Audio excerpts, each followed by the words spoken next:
অনেকে স্বামীকে ভাই বলে ফেলে, এতে কি গুনাহ হবে? অন্ধকারে নামাজ পড়া যায় কিনা?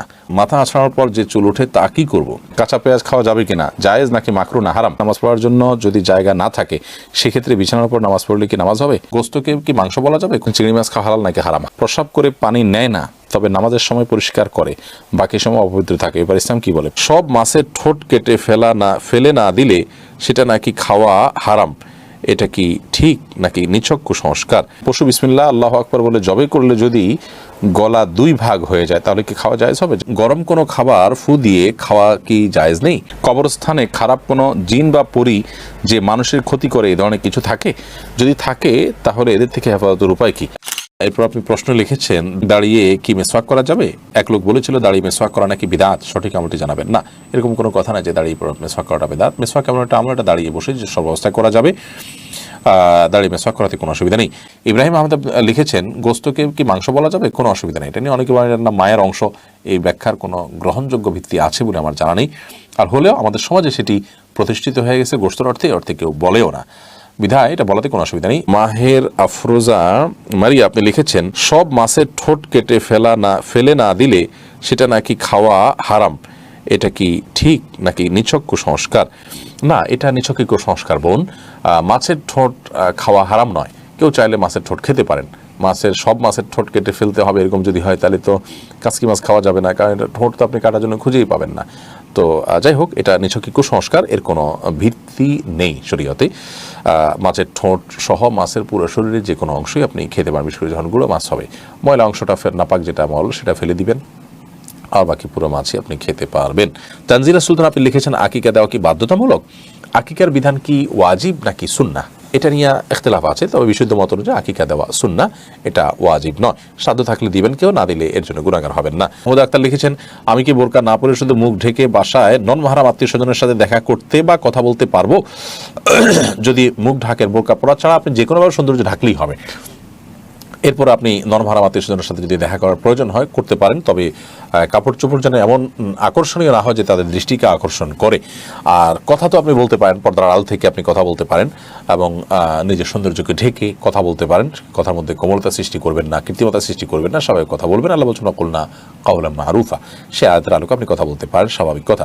প্রশ্ন আপনি লিখেছেন, অনেক সময় নামাজের সিজদায় কয়টা দিয়েছি, দুইটা না একটা মনে থাকে না, তাহলে করণীয় কি? যে সালাতের সিজদা কয়টা দিয়েছেন, যদি আপনি নিশ্চিত মনে হয় যে কম দিয়েছেন তাহলে আরেকটা দিবেন, আর যদি কয়টা দিয়েছেন সন্দেহ হয় তাহলে বেশিরভাগ যেটা মনে হয় সেটা করবেন, পরে সিজদা সাউদিয়া নেবেন। আর যদি আপনার 50-50 থাকে যে একটা দিয়েছি দুইটা দিয়েছি, কোনোটাই প্রতি মন প্রবলভাবে টানে না, তাহলে সেক্ষেত্রে আপনি একটা দিয়েছেন অর্থাৎ কমটা ধরে আপনি আরেকটা দিয়ে তারপর সিজদা সাউদিয়া নামাজ শেষ করবেন। ফারিয়া বেগম আপনি লিখেছেন, গরম কোনো খাবার ফু দিয়ে খাওয়া কি জায়েজ নেই? যেমন চা বা গরম কোনো তরকারি ভাত ফু দিয়ে খাওয়া, এটা কতটুকু সঠিক?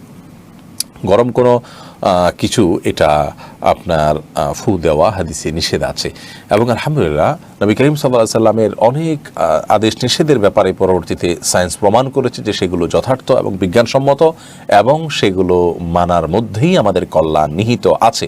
তো বিজ্ঞানের সেটা প্রমাণ হোক বা না হোক, নবী করিম সাল্লাল্লাহু আলাইহি সাল্লামের নির্দেশনা সেটি ওহীর মাধ্যমে আসছে। বিজ্ঞান তো মানুষের গবেষণা মাত্র, এটা নবী করিম সাল্লাল্লাহু আলাইহি সাল্লামের নির্দেশনাকে সার্টিফাইড করতে পারে না।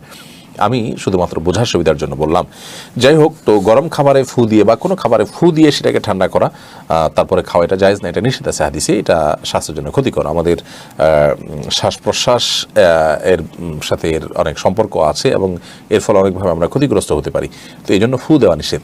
আমরা গরম করার জন্য কোনো কিছু দিয়ে বাতাস করতে পারি অথবা অপেক্ষা করতে পারি, তারপর আমরা খাবো। আর গরম খাওয়াও একবারে খুব বেশি গরম খাবার গ্রহণ করতে হাদিসে নিষেধাজ্ঞা আছে। চা তরকারি বা ভাত যেটাই হোক এটাতে ফু দেবো না, আমরা হয় অপেক্ষা করবো নাহলে অন্য কিছু দিয়ে বাতাস করবো। জান্নাতুল ফেরদাউসী লিখেছেন, প্রস্রাব করে পানি নেয় না, তবে নামাজের সময় পরিষ্কার করে, বাকি সময় অপবিত্র থাকে, এবার ইসলাম কি বলে? প্রস্রাব করে যদি পানি না নেয় আর পেশাবের নাপাকি যদি কাপড়ে লাগে এবং বারবার করতে করতে অনেক অংশে লেগে গেছে, তাহলে সেক্ষেত্রে সে পোশাক পরিবর্তন করে নামাজ পড়তে হবে। আর পানি নিয়ে নেওয়া উচিত। যদি পানি দিয়ে ধুয়ে পরিষ্কার করা হয় তাহলে সেক্ষেত্রে তার নামাজ হবে। শুধু নামাজের সময় ধুলো, বাকি সময় ধুলো না, তাতে তো তার একটা পাক থাকলো না। মেঘকন্যা লিখেছেন, নামাজ পড়ার জন্য যদি জায়গা না থাকে সেক্ষেত্রে বিছানার উপর নামাজ পড়লে কি নামাজ হবে? জায়গা না থাকলে বিছানার উপর নামাজ পড়বেন, কোনো অসুবিধা নেই। যদি একেবারে চেহারা ফুল ডেবে না যায় মোটামুটি হার্ট থাকে, যে আপনি স্থির থাকে, তাহলে সেক্ষেত্রে পাক থাকলে নামাজ পড়তে পারে। সুরবিনী আইডি থেকে লিখেছেন, কবরস্থানে খারাপ কোনো জিন বা পরী যে মানুষের ক্ষতি করে এই ধরনের কিছু থাকে, যদি থাকে তাহলে এদের থেকে হেফাজতের উপায় কি? কবরস্থান বলে কোনো কথা নয়, যেখানে নির্জন জায়গা, লোকজনের খুব একটা যাতায়াত নেই, এরকম জায়গায় দুষ্ট জিনের প্রভাব বেশি থাকে। সেটা কবরস্থান হতে পারে, সেটা কোনো আপনার কি বলে বন জঙ্গল হতে পারে, সেটা কোনো পরিত্যক্ত ঘর বাড়ি হতে পারে, সেটা অন্য যে কোনো কিছু হতে পারে। যথাসম্ভব এগুলোতে যদি গমন করেন, নিজের কাজ সেরে খুব দ্রুত সেরে আসবেন এবং দোয়া ইস্তেগফার এগুলো পড়তে থাকবেন। দুষ্ট জিন এর উপদ্রব থেকে বাঁচার জন্য 15টি আমল, এবং দুষ্ট জিন এবং শয়তান থেকে বাঁচার জন্য 15টি আমল, এই বিষয়ে একটা ভিডিও আমাদের আছে, সেটা দেখে নিতে পারেন বিস্তারিত। তামিম আহমেদ আপনি লিখেছেন, চিংড়ি মাছ খাওয়া হালাল নাকি হারাম? হালাল, এটা হারাম হওয়ার কোনো কারণ নেই। আকরাম সরদার আপনি লিখেছেন, কাঁচা পেঁয়াজ খাওয়া যাবে কিনা, জায়েজ নাকি মাকরু না হারাম? কাঁচা পেঁয়াজ খাওয়া জায়েজ, তবে মসজিদে যাওয়ার আগে কাঁচা পেঁয়াজ খেয়ে যাওয়া এটা মাকরু, কারণ তখন সেই দুর্গন্ধে ফেরেশতাদের কষ্ট হয়, মানুষের কষ্ট হয়। নাজমা আক্তার আপনি লিখেছেন, মাথা আঁচড়ানোর পর যে চুল ওঠে তা কি করব? মানুষের মাথা আঁচড়ানোর পর যে চুল উঠে অথবা নখ কাটা পরে যে নখ থাকে, এগুলো কি সম্মানজনক কোনো জায়গায় রাখা উচিত। সেটা মাটির নিচে দাফন হতে পারে, কবরে দাফন হতে পারে, মাটির নিচে চাপা দেয়, একটা রেখে মাটির উপর চাক দিয়ে দিলেন, থাকতে মাটির নিচে সেটা মাটির সাথে মিশে গেল, এটা উত্তম। আর অসম্মানজনক কোনো জায়গায় নাপাকের মধ্যে ফেলাটা অনুত্তম। মাকরুহ যদি কেউ ফেলেন বড় কোনো গুনাহ হবে না, কিন্তু এরকম করাটা অনুচিত এবং ভালো কাজ না। উচিত হলো মানুষের শরীরের, আল্লাহ তাআলা মানুষকে সম্মান দিয়েছেন, সেজন্য মানুষের শরীরের প্রত্যেকটা অংশ যাতে সম্মানিত থাকে, অসম্মানিত না হয়, সেদিকটা খেয়াল করা। রিফাত হাসান লিখেছেন, অন্ধকারে নামাজ পড়া যায় কিনা? অন্ধকারে নামাজ পড়া যায়, কিন্তু স্বাভাবিক অবস্থাতে যেখানে রুকু সিজদার জায়গা দেখা যায় না, এরকম জায়গায় নামাজ পড়াটাকে অনেক উলামা ইকরাম মাকরুহ বলেছেন। আপনি যদি আলো আধারের মধ্যে পড়েন আপনার মনোযোগ সৃষ্টি করার জন্য এবং রুকু সিজদার জায়গাগুলো দেখা যায়, তাহলে সেক্ষেত্রে কোনো অসুবিধা নেই। আহসানুল হক লিখেছেন, অনেকে স্বামীকে ভাই বলে ফেলে, এতে কি গুনাহ হবে? একটা হাদিস অনুযায়ী স্ত্রীকে বোন বা স্বামীকে ভাই বলা, এরকম কোন একটার ব্যাপারে নিষেধাজ্ঞা আছে, সে হাদিসটির আলোকে বোঝা যায় এটা কারণে সম্পর্ক হারাম হয়ে যাবে না, বা সম্পর্ক নষ্ট হয়ে যাবে না, বা তালাক হয়ে যাবে না, কিন্তু এটা অনুত্তম কাজ। প্রয়োজনে একে অন্যকে নাম ধরতে পারে, অমুকের বাপ বলতে পারে, এটা সবচেয়ে ভালো, অমুকের বাপ।